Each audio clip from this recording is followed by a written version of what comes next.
이제 강단 공사가 어느 정도 마쳤다고 합니다. 아직 더 진행돼야 될 부분이 있다고 하는데요.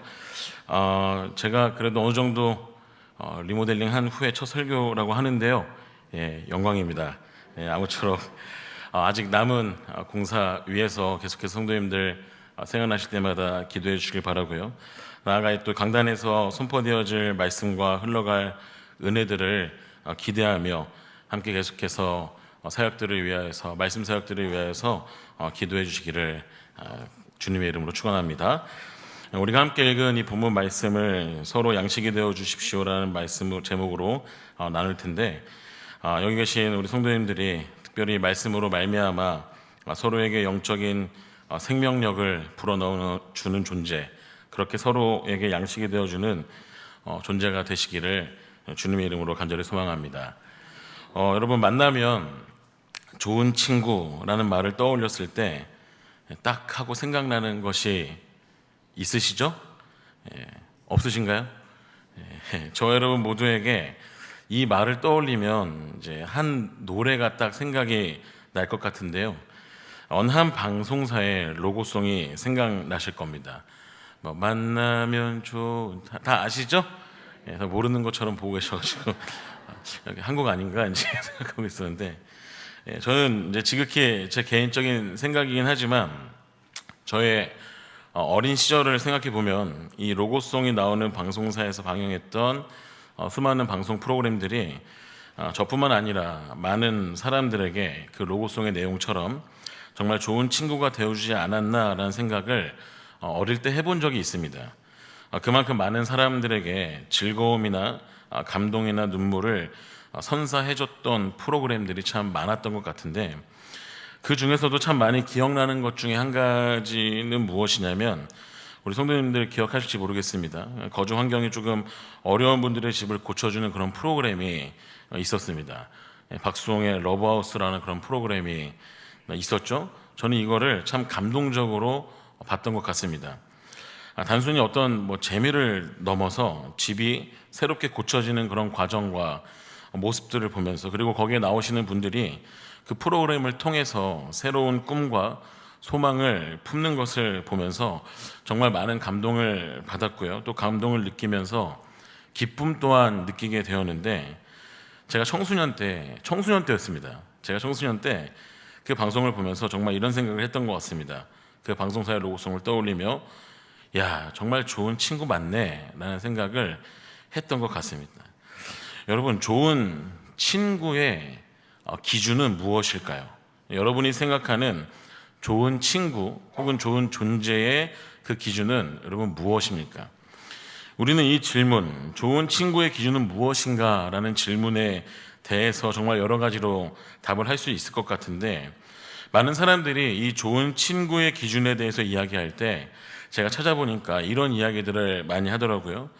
성격이 좋고 착한 친구, 그리고 슬플 때 잘 위로해주고 웃겨줄 수 있는 친구, 본받을 점이 많은 친구, 자신을 잘 알아주고 이해해주는 친구, 또 만나면 그냥 마음이 편안한 친구, 믿음과 신뢰가 가는 친구, 그리고 뒤에서 욕 안 하고 배려할 줄 아는 친구, 돈 잘 쓰는 친구, 그리고 칭찬을 잘해주는 친구, 밥을 잘 사주는 친구, 등등 많은 사람들이 좋은 친구의 기준에 대해서 참 다양한 이야기들을 하고 있었는데, 우리 성도님들에게 있어서 좋은 친구의 기준이 어떻게 되는지 한번 생각해 보시길 바랍니다. 성격이 좋고 밥 잘 사주고요, 위로해주고 욕 안 하고, 제가 생각하기에도 이런 친구가 있다면 그 친구는 정말 좋은 친구가 맞는 것 같습니다.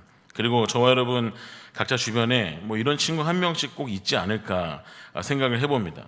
그리고 꼭 동갑이 아니더라도요, 이런 존재가 저와 여러분 주변에 꼭 한 명씩은 있지 않을까 하는데, 이 이야기의 결론은 무엇이냐면 좋은 친구의 기준이 참 다양하다는 것이죠.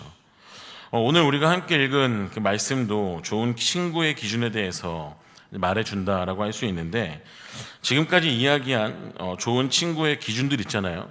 그 기준들 외에 다른 기준들을 저와 여러분에게 이 말씀이 알려주고 있다고 할 수 있습니다.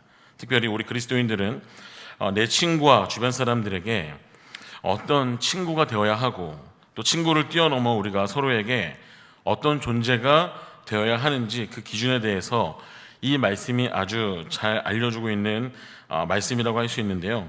여러분, 오늘 말씀에 귀를 기울이는 가운데 좋은 친구의 그 영적 기준에 대해 알아가는 시간이 되기를 바라고요. 또 아울러 우리가 서로에게 정말 어떤 친구가 되고 어떤 존재가 되어야 하는지를 말씀을 통해 알아가는 귀한 시간이 되기를 주님의 이름으로 간절히 소망합니다. 그리고 오늘 말씀을 통해 알아가는 것 또한 예수 그리스도의 제자로서 우리가 따르고 지향해야 할 제자도임을 알아가는 귀한 시간이 되시길 주님의 이름으로 축원합니다. 여러분, 오늘 말씀에 등장하는 두 인물이 있죠. 저와 여러분에게 굉장히 익숙한 인물, 바로 다윗과 요나단이라는 인물입니다.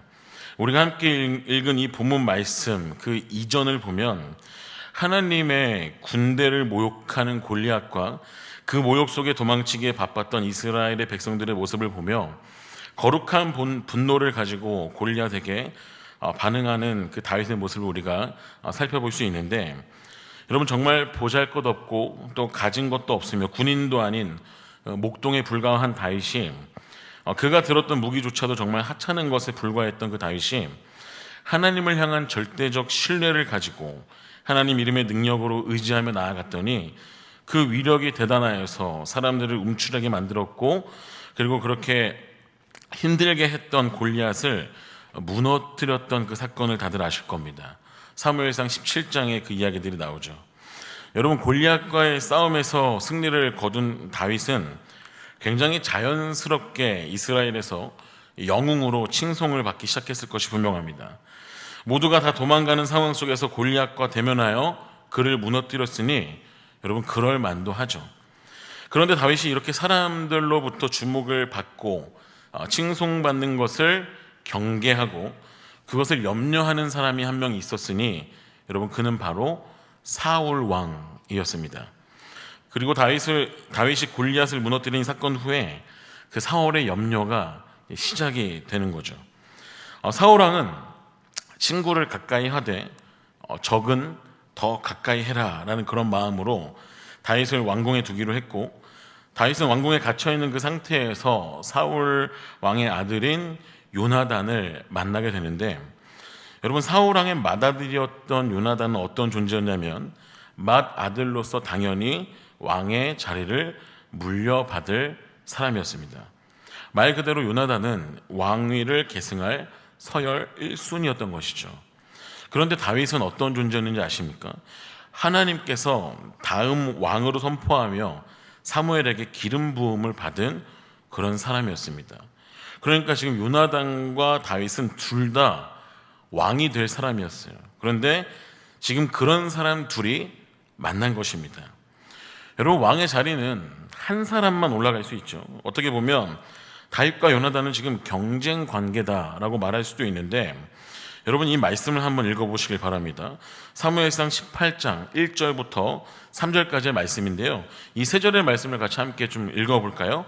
이 세 절의 말씀을 함께 읽어봅니다. 시작. 다윗이 사울에게 말하기를 마침에 요나단의 마음이 다윗의 마음과 하나가 되어 요나단이 그를 자기 생명같이 사랑하니라. 그날에 사울은 다윗을 머무르게 하고 그의 아버지의 집으로 다시 돌아가기를 허락하지 아니하였고, 요나단은 다윗을 자기 생명같이 사랑하여 더불어 언약을 맺었으며. 아멘. 여러분, 둘 다 왕이 될 사람이고, 어떻게 보면 다윗과 요나단은 경쟁 관계라고도 말할 수 있는데, 방금 함께 읽은 말씀을 보니까 여러분, 이 둘의 모습이 어떻습니까? 어떻게 보이십니까? 이 두 사람의 모습이 경쟁자로 여러분 보이십니까? 전혀 그렇지 않습니다. 경쟁자는커녕 요나단이 다윗을 자기 생명같이 사랑해서 두 사람은 서로 더불어 언약을 맺을 정도의 친구가 되어버린 모습으로 나옵니다. 정말 어머니가 자녀에게 사랑을 쏟아붓는 것과 같은 그런 관계의 모습으로 발전되는 그런 모습이 나오는 것이죠. 여러분, 이 모습을 아주 잘 보여주는 사건이 하나 있었습니다. 특별히 이 사건은 두 사람의 우정을 뛰어넘어 다윗에게 있어서 요나단의 존재가 참 대단하다고 느껴졌던 사건인데, 사울이 자신의 아들 요나단과 그의 모든 신하들에게 다윗을 결국 죽이라는 명령을 하거든요. 그런데 요나단이 이 사실을 다윗에게 말해주죠. 그러고는 아침에 조심하여서 은밀한 곳에 숨어 있으라고 말을 해줍니다. 그리고 또 이런 행동을 해요. 아버지 사울에게요, 다윗을 칭찬하기 시작합니다. 아버지 다윗에게 범죄하지 마세요. 다윗은 아버지한테 죄를 짓지 않았고 다윗이 아버지에게 행한 일은 심히 선한 일들이에요. 생각해 보세요. 다윗은 자기 생명을 아끼지 않고 골리앗을 죽였습니다. 하나님께서 온 이스라엘을 위하여 그를 통해 큰 구원을 이루셨는데 어찌 아버지는 까닭없이 다윗을 죽이려고 합니까? 라는 이런 이야기들을요, 다윗을 위해 요나단이 사울에게 하는 그런 일들이 있었다는 거죠. 저는 이 말씀을 읽고 묵상하는 가운데 이 말씀 속에 나오는 요나단의 모습 중에 참 괜찮게 그리고 참 좋게 여겨졌던 모습을 하나 발견할 수가 있었습니다. 그리고 참 닮고 싶다라는 모습을 하나 발견할 수 있었는데요. 여러분, 어떤 모습이 그렇게 괜찮아 보였고 좋게 보였냐면요, 자신의 안위나 어떤 안녕을 위해 몸을 사리는 것이 아니라 언약을 맺은 친구 다윗을 위해서라면 기꺼이 위험도 감수해야겠다라는 마음으로 나아간 그 모습이 참 괜찮게 여겨졌습니다. 남을 위하는 모습이 참 멋있게 보였던 것이죠. 요나단은 다윗에게 그런 친구였고 그 정도의 존재였다는 것이 참 좋게 여겨진 것입니다. 요나단의 그 마음, 그 마인드, 그 태도, 그 정신이 참 괜찮아 보였고 좋아 보인 것입니다. 나아가 이런 모습은 정말 좋은 친구의 기준에 들어가게도 남겠다라는 생각을 하게 된 것이죠. 이런 모습은 정말 서로에게 좋은 존재가 되는 데 있어서 꼭 필요한 기준에 들어가고도 남겠다라는 생각을 하게 된 것입니다.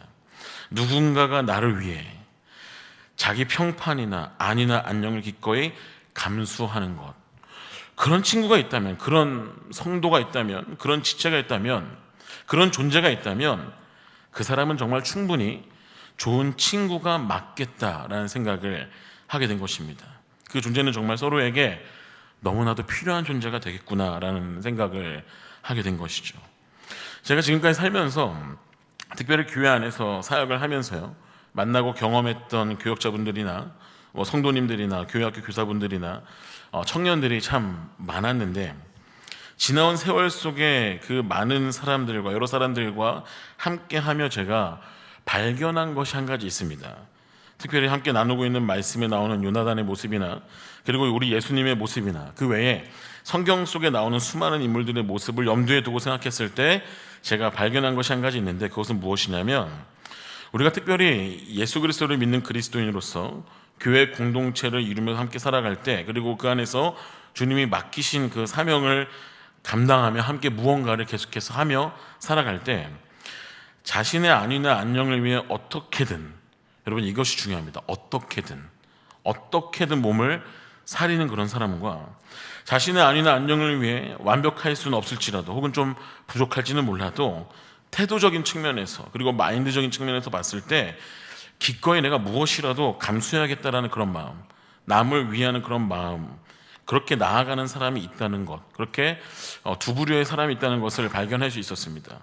그리고 그런 것을 발견했을 때 그 안에서 제가 깨달은 것 한 가지는 무엇이었냐면, 물론 우리의 모습이 다양해서 이런 사람도 있을 수 있고 저런 사람도 있을 수 있지만, 그럼에도 친구 관계에 있어서 그리고 인간 관계에 있어서 혹은 동역자의 관계에 있어서 혹은 우리가 어떤 일을 대하는 태도에 있어서 매사에 어떻게든 몸을 사리려고 하고 나만 생각하는 것, 어떻게든 기꺼이 안 하겠다라는 마음과 희생하지 않겠다라는 그런 태도를 가진 사람은 절대 좋은 친구가 될 수 없고 좋은 관계가 될 수 없고 서로에게 결코 좋은 존재나 필요한 존재가 될 수 없겠다는 것을 깨달은 사건들이 있었습니다.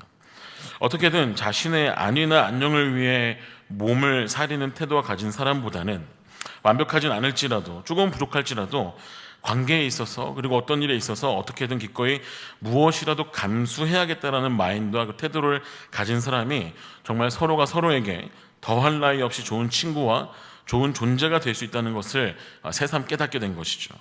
그리고 이러한 깨달음은 요나단과 다윗의 모습뿐만 아니라 말씀 속에 나오는 수많은 인물들과 특별히 우리 주님의 모습, 그리고 주님을 따르던 제자들의 모습을 보면서 더욱 마음의 확신으로 다가오기도 했습니다. 사랑하는 성도님들, 그렇지 않을까요? 우리가 서로에게 진짜 그런 존재가 되어준다면, 그 정도의 존재가 되어주기를 힘쓴다면 당연히 좋은 친구가 될 수 있고 서로에게 좋은 존재가 될 수 있다는 것을 요나단과 다윗의 모습을 통해 함께 생각해 보게 되는 것이죠.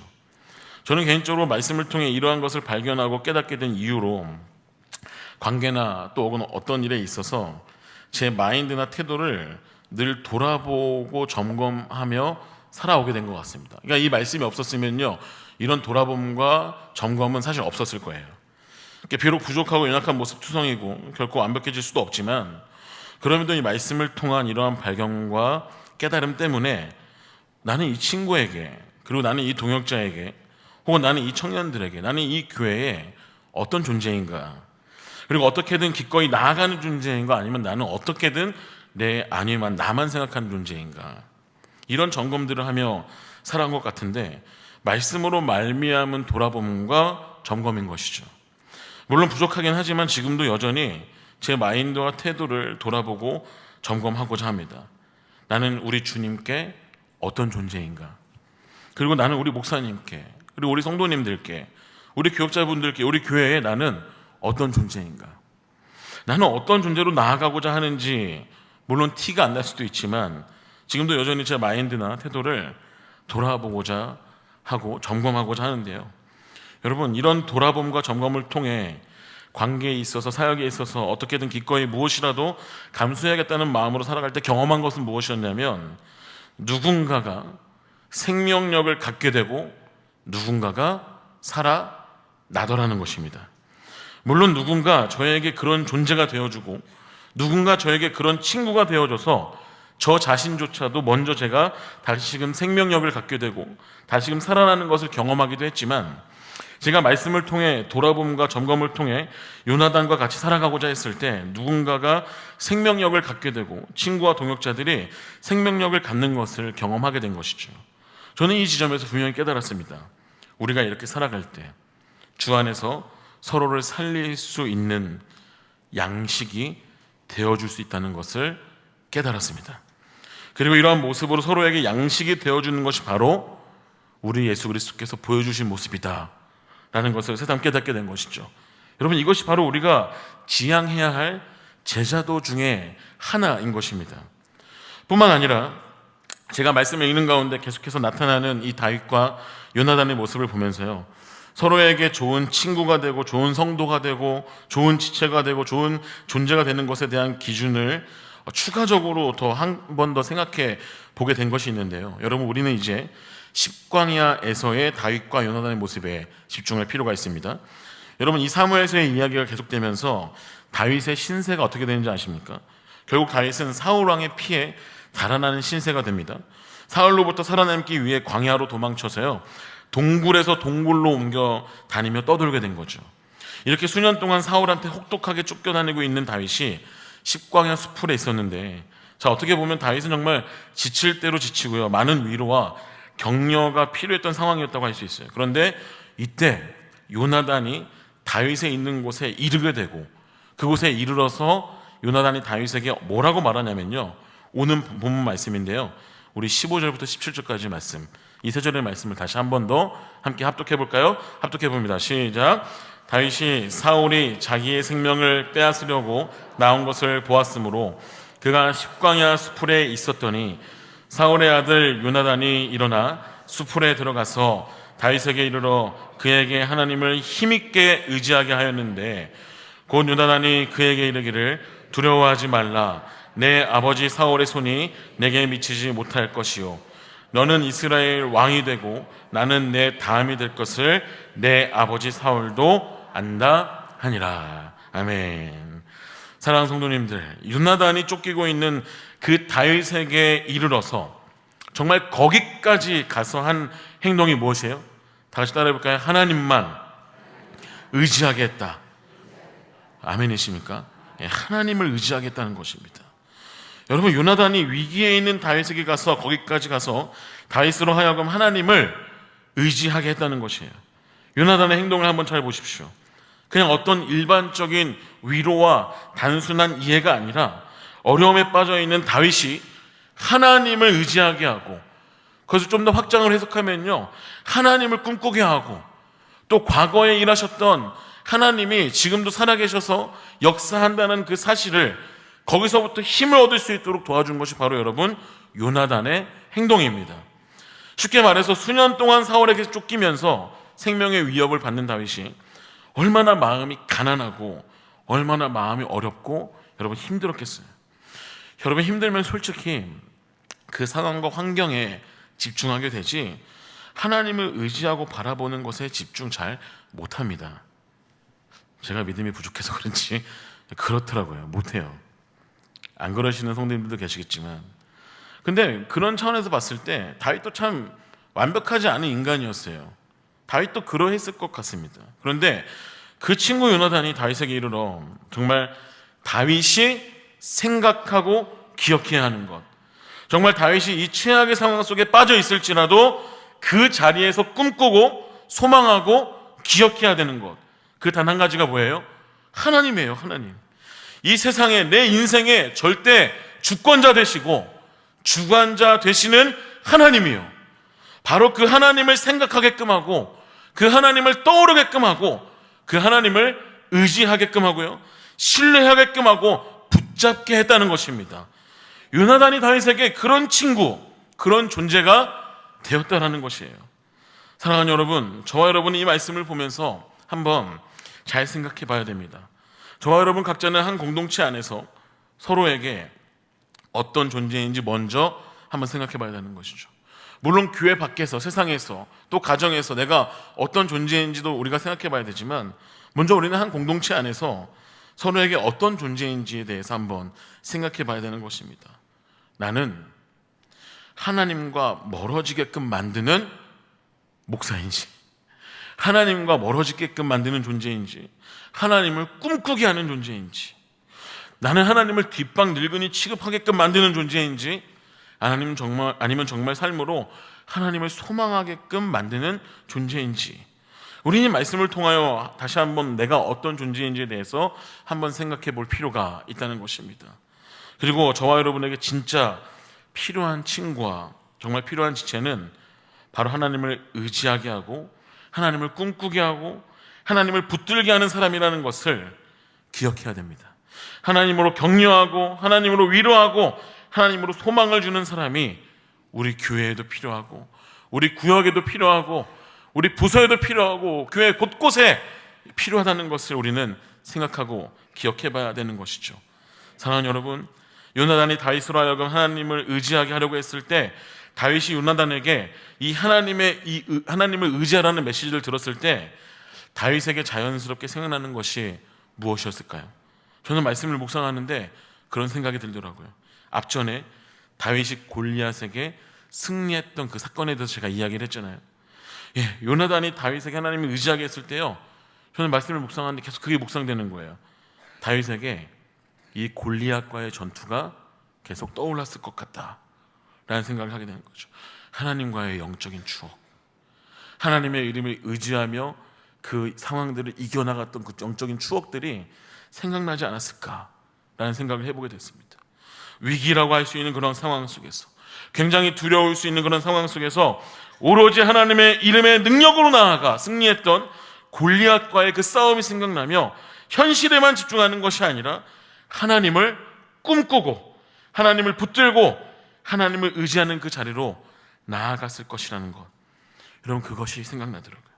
즉 다윗은 요나단으로 말미암아, 요나단의 그 행동으로 인하여 다시금 승리를 주셨던 하나님을 꿈꾸고 하나님을 붙드는 자리로, 하나님을 전적으로 의지하며 신뢰하는 자리로 나아갔을 것이 분명하다는 것입니다.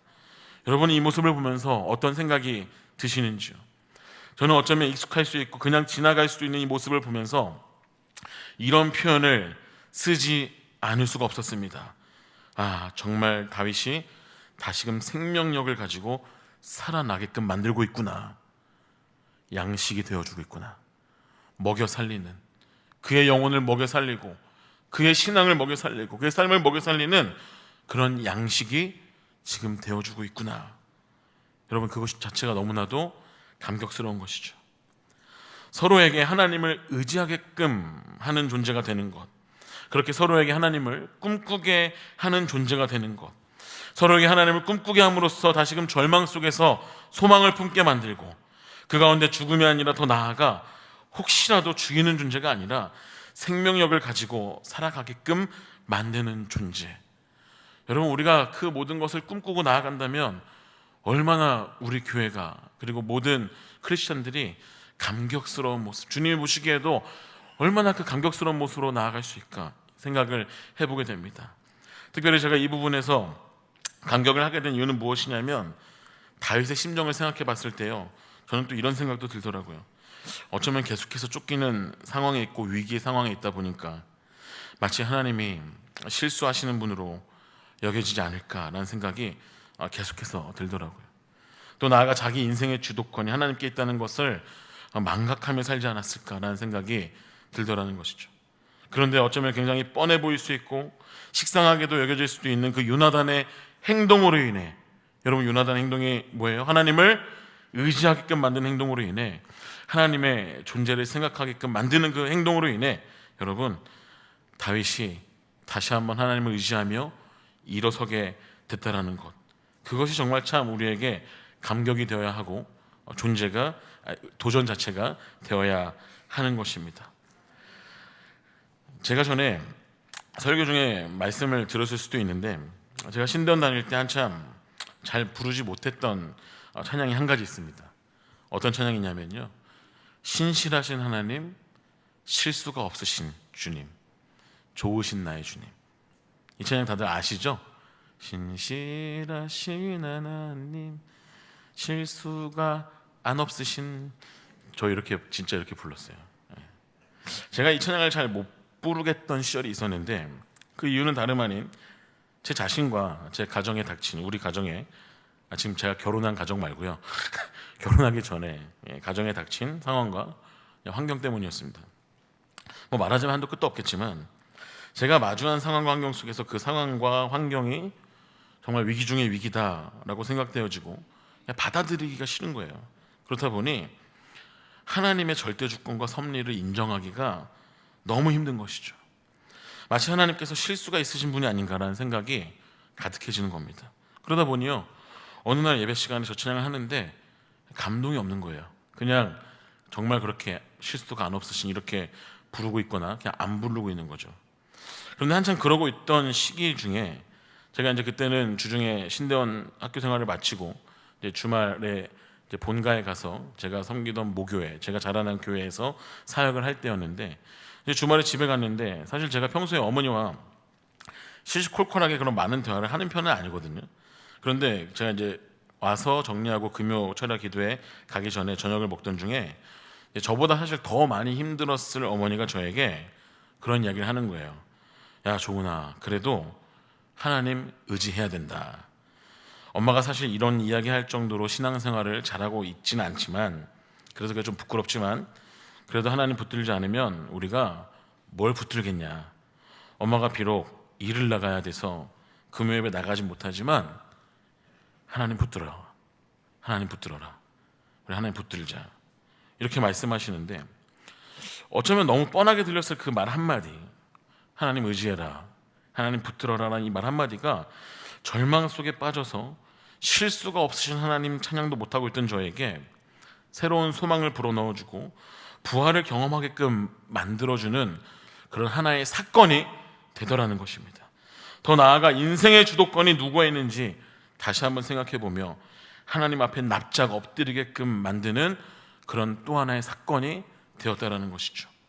그리고 어머니의 작은 행동과 그로 인해 생각했던 모든 것들이 저에게 마치 저를 살게끔 만들고 제 영혼을 부유하게 만들고 풍성하게 만드는, 저를 먹여 살리는 양식이 되더라는 것입니다.